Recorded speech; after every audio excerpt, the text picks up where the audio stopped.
Sir அப்புறம் வந்து சில பிராண்ட்ஸ் இருக்குது. இதெல்லாம் தமிழ்நாடு பிராண்ட்ஸ்னு நினைக்கிறேன். லைக் டிடிகே பிரஸ்டீஜ், ஆமாம், stove craft. Stove craft Tamil Nadu TTK Prestige Tamil. TTK Krishna ஏன்னா மியூசிக் அகாடமின்னு ஒன்று இருக்குல்ல, ம். அதை ஆரம்பித்ததும் அவங்களோட முன்னோர்கள் தான். ஓகே. அவங்க ஃபஸ்ட்டு வந்து ஹிந்துஸ்தான் யூனிலீவரோட டிஸ்ட்ரிபியூட்டர் சன்லைட் சோப்புன்னு ஒன்று இருந்தது. ஓகே.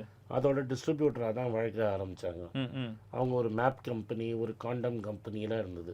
இப்போ கரண்ட்டாக இருக்கிற ஒரு ஜெகநாதன் ஒருத்தர் இருக்கார். அவர் ஆக்சுவலி இந்த company was in serious trouble. IIT பாம்பேயில் படித்து டிகிரி வாங்கிட்டார். இவர் கம்பெனி திரும்பி வந்து நடத்த மாட்டேன்னொன்னே அவங்க அப்பா போய் கெஞ்சி பிஞ்சி அவரை கூப்பிட்டு வந்து கம்பெனி நடத்த வச்சார். அப்போ அவர் அந்த cooker bursting was very common.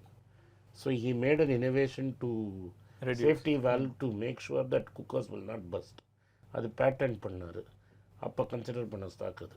அப்போ பண்ணது இது. அது 20-20 வருஷத்துக்கு முன்னாடி. என்ன சார் 1000க்கு மேலே போயிடுச்சு அது. 15 வருஷத்துக்கு முன்னாடி எப்படி இருந்திருக்கும்?